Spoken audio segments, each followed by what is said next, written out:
Next at 11, what's making Mount Dora stink? The odor study and the newly released results.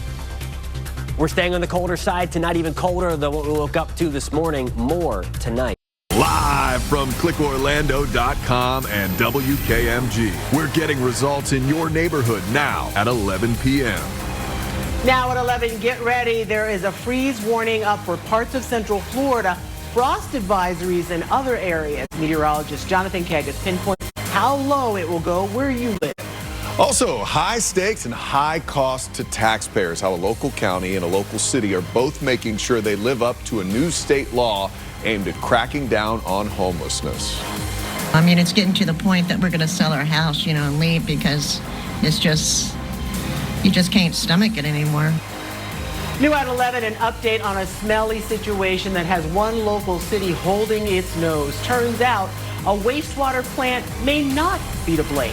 But we have to start at 11 tonight with that bitter, bitter cold. Man, it is chilly out there. Thank you for joining us tonight. I'm Matt Austin. And I'm Ginger Gadsden. We just mentioned one county is facing a freeze warning. Several others are under frost advisories. And no surprise, we don't see any people out as we take a live look. That one lone car, this is downtown Mount Dora. The heat is blasting in that car, by the way. So how cold will it get where you live? Let's get you right over to meteorologist Jonathan Kegas. Hey guys, coldest night of the season on tap, and we're almost to that point already. Just after 11 o'clock tonight, already at 45 degrees in Orlando. We're at 45 also in Cocoa Beach, 46 in Mico. The real chill settling in where we have the freeze warning. We're at 39 in the Villages, 35 in Ocala. And the difference, when a freeze warning is in play, that means we have the likelihood to get to 32 degrees or colder. That's where it really starts to mess with any kind of sensitive plants that you may have outside, certainly the crops as well. Once you have the frost advisory, that's where we get the frost to develop and then really could also mess up your plants or crops or anything like that. That is in blue, the frost advisory from Interior, Volusia, really at 995 in points west, Flagler County. There's the purple indicating the freeze warning again. Frost advisories continue into Lake and Sumter. Where we are not included in that frost advisory in Seminole, Orange, into Osceola and Brevard. Doesn't mean frost is impossible. It just means that the most widespread opportunity is going to be where you see those shaded colors. It is going to get pretty cold tonight, maybe a degree or two colder tomorrow night before a very slight warm up. Before we do this all again, getting into next week. So we're going to go crazy ups and downs. We're going to break that all down for you guys coming up at about 11:17. All right, Jonathan, thank you. Well, a number of counties have opened shelters for those without heat to cope with the cold. They are open tonight and tomorrow in Osceola County and Volusia. Flaglers are open through Thursday and Lakes through Friday. For specific locations and how to get there via bus, look inside this article on clickorlando.com. And at this point, shelters in Orange County are only open tonight. Its 2 warming centers are run with the help of the Homeless Service Network. And homeless advocates are also weighing in tonight as commissioners in both Orange County and Kissimmee take action on how to handle a new state law. HB 1365 named the Homeless Reduction Act banned unauthorized camping or sleeping on public property on October 1st. And as of January 1st, it also allows citizens and businesses to sue counties and cities who don't remove someone who is homeless 5 days after filing a complaint. News 6's Troy Campbell looks at how leaders in Orange County and Kissimmee voted tonight to comply with the new law. The new law requires local governments to provide housing and mental health services for people who are homeless, and that cost will be steep. Orange County is spending $56 million this fiscal year on homeless services. That's already $10 million more than last fiscal year, in part due to this law. Mayor Jerry Deming said tonight Orange County will start spending at least $65 million a year in October. And there still are not enough places to keep homeless people off the streets. As News 6 investigator Donovan Myrie shows us, Central Florida has a math problem. News 6 is joining 9 other local news outlets to take a deep dive into the impact on Florida's new homelessness law. For 6 months, we will work together so you can better understand what's at stake, from helping the homeless to how your tax dollars are being spent. Find out more at clickorlando.com. New at 11 now. No real answers tonight for our neighbors living in parts of Mount Dora that stink. Literally. At tonight's City Council meeting, leaders laid out the results from a 6-month-long odor study done by an outside firm. It ultimately failed to pinpoint the exact source of the smell. Odor detectors appear to show the smell is not coming from the wastewater plant, they say, as many expected. Neighbors are thankful for the continued effort to get to the bottom of the stench, but they're frustrated. It's horrific. It's like just getting worse and worse. The other night I went out with my dog like around 9 o'clock. I about passed out, dude. Mount Dora says it now has a different consultant on board that specializes in the exact odor that's causing problems. The mayor says the issue will be on every city council agenda until the problem is solved. Right now, members of the public are taking the opportunity to say goodbye to former President Jimmy Carter. This is a live look from the U.S. Capitol in Washington, D.C., where the 39th president now rests after traveling from Atlanta to the nation's capital. A military guard procession delivered his casket to the rotunda around 5:30 this evening. People will be allowed to pay their respects until midnight. That starts again from 7 tomorrow morning until 7 a.m. on Thursday. Then the casket will be taken to Washington National Cathedral for President Carter's funeral. We will have live pictures streaming now on clickorlando.com. Of course, our big story tonight is the cold and the frost or even freeze could hit some cash crops hard. Yeah, and there's one place where it truly is do or die time. Valentine's Day is our Super Bowl. We'll start cutting right the day after Christmas. We started working every day, all day. Ahead at 11, teams at the fern capital of the world show News 6 what it takes to keep their crops safe in time for your Valentine's Day bouquet. First, though, real consequences for two teens after a fake gun scare. How they could be punished after their toy weapon locked down two schools. You're watching News 6 at 11. Live on a Tuesday night, getting results for Winter Garden, Winter Springs, Cape Canaveral, and all of Central Florida. This portion of the news is sponsored by Rubenstein Law. Hello, America. I'm John Crow. It is Tuesday, January 7th, and tonight's Mega Millions jackpot is an estimated annuitized $62 million. To win that jackpot, you must match these 5 white balls plus that gold mega ball. Now, let's see if I can make you a millionaire tonight. Our first winning number tonight is 24, followed by 39. Up next, we have 48. That's followed by 33. And your final white ball number for this Tuesday evening is 20. Now for the mega ball number, that is 18. Again, tonight's winning numbers are 24, 39, 48, 33, 20, and the gold mega ball is 18.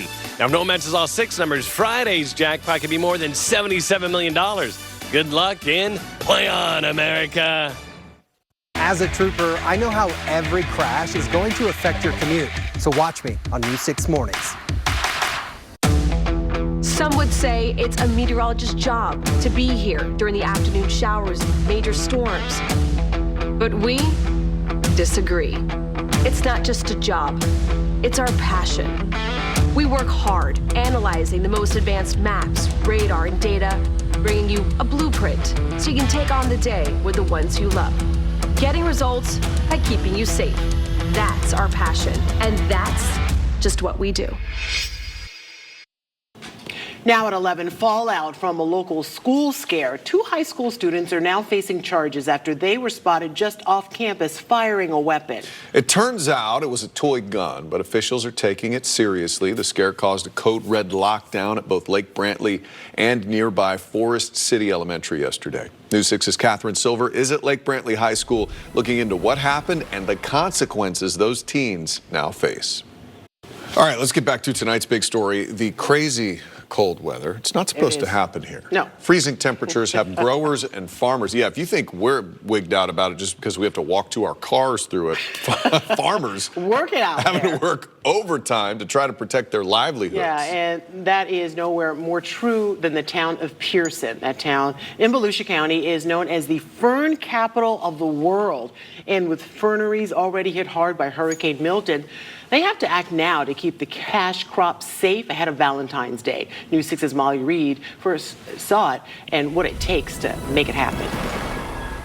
We should have a few years in between each cold snap. Let's hope so. I mean, we're done. We're good, That's Jonathan. enough. Yeah. Yeah, lay off, Jonathan Kagas. Yeah, tell that to Canada. Unfortunately, I do think we are going to get some breaks in between the cold snaps, but at least looking long range, we're going to keep on doing this roller coaster ride through at least about the third week of January. So still a long ways to go here before we try to moderate our temperatures just a little bit. Coldest night of the season so far on tap for tonight. I think we'll even do a little bit better tomorrow, a little bit colder tomorrow night. So we'll one up that one. We are watching for the rain chances to start to come back at us. That's on until we get to the first part of the weekend. But as mentioned, with these ups and downs, that rain is because of a cold front that will reinforce this colder air that is kind of settled into central Florida again once we get into early next week. Right now, we're at 45 in downtown Orlando. Mount Dora, good evening. We're at 40 degrees, 37 already in Wildwood. Denellen into Ocala, we are back to 35 degrees. That is where we have the freeze warning. Just a few degrees to go to 32. That is the freezing mark, and will likely tumble a degree or two below that for us in Marion County. Holopaw, we're at 46. Same in Titusville and in Mims right now. Here's a live look outside in Port Canaveral and Brevard County with our Launch Credit Union camera. Still breezy along the Space Coast. There is still that breeze out there, but it has settled down significantly from where it was last night at this time. We have air temperatures in Brevard County at 46 degrees. The wind right now at about 15 miles an hour. It's certainly trying to settle down. The gusts right now at about 20 miles an hour at the Orlando International Airport, 25 miles an hour at the Cape. Again, it's eventually going to wind down or at least back off a little bit as we move through the overnight hours, and that is going to allow the temperatures to cool even further. High temperatures today made their way back into the upper 50s. Coolest afternoon we have felt since way back in last January, January 14th. Again, that is way below our normal of 72 degrees. High temperatures tomorrow going to struggle to get out of the 50s again after a start, and the 30s in Mount Dora, 30 degrees in Denellen, 31 in Ocala. Now here's a look at your pinpoint accurate forecast. Sponsored by Strata Air Conditioning and Heating. AC emergency? You ought to call Strata. A degree or two warmer than where we were today. Back to the upper 50s to right around 60 degrees. We'll see that mix of clouds and sunshine, wind sustained at about 10 miles an hour tomorrow. Again, average highs around 72 degrees. Much cooler than that. We are going to warm up a little bit out ahead of our next system. Here we go on Friday. Fast forwarding to Friday. Big time winter system going to get underway. Likely talking about some snow around Dallas and Louisiana, Mississippi, Alabama. The snow is going to stay in that direction, but the system itself comes towards us as we get into Friday night into Saturday morning. There's early in the morning on Saturday, and we see the opportunity and likelihood for rain to arrive again. Then the colder air plunges back in behind that front. For that, here's a look at your pinpoint accurate 7-day forecast. We're pushing 70 on Friday. There go those rain chances back up to 40%. And then temperatures take a little bit of a tumble, guys, Sunday into early next week. Jonathan, thank you. Here are tonight's Florida lottery numbers. Pick 2, 9-1. Pick 3, 9-8-2. Pick 4, 0-6-7-8. Pick 5, 8-6-2-1-7. And the fireball is 2.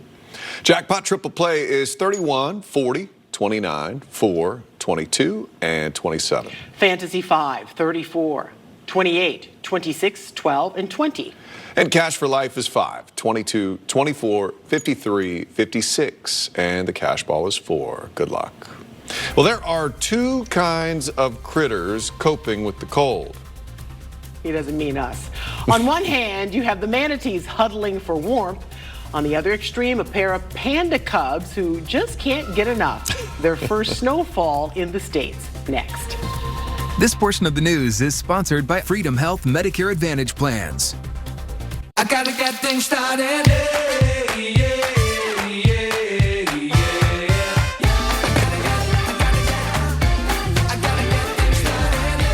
Get things started with News 6 Mornings. You gotta watch before you go.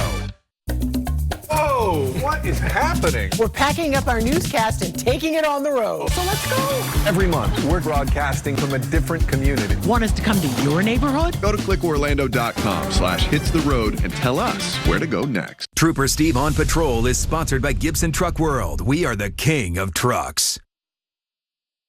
Let's get a little cuteness for you tonight. A pair of young giant pandas had a blast playing in the fresh snow for the first time in the States. Look at them roll. This is like Kung Fu Panda where they just roll down hills. It's like slow motion. This was at the Smithsonian's National Zoo on Monday. 3-year-olds Bao Li and King Bao just arrived from China in October. They enjoyed private time with their new upgraded habitat. It opens to the public on January 24th. Those things look happy. They are. They're like the drunk friends you know you're going to have to drive home. Right, definitely. You are not driving home. You're Exactly, Ubering at least, Panda. Sports Director Jamie Say is here now. Jamie, the Gators basketball team making a statement tonight. Oh, they sure did. Yeah, against the #1 team in the country, too.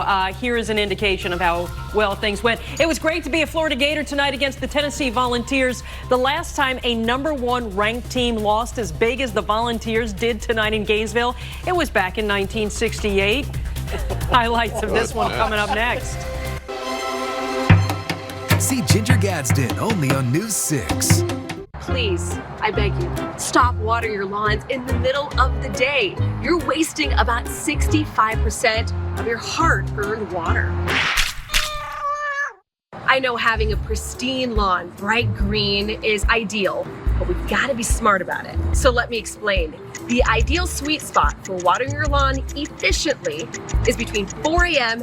and 7 a.m. The science behind it? Basically, you're watering your lawn before the sun comes out, giving your soil plenty of time to absorb all the water it needs, but then just in time for the sun to evaporate all the extra stuff. So if you're just not convinced with the science,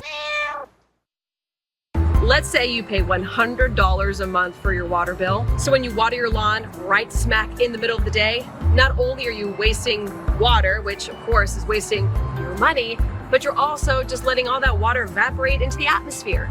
And here in Florida, we don't need any more moisture in our air. So remember, the watering sweet spot right before sunrise.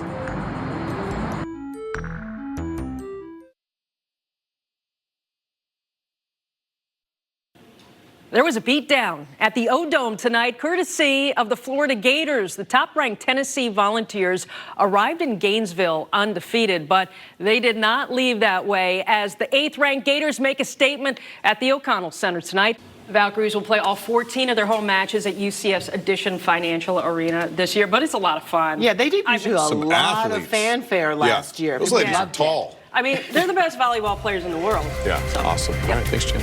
Don't forget tall. And Hey, thanks for joining us.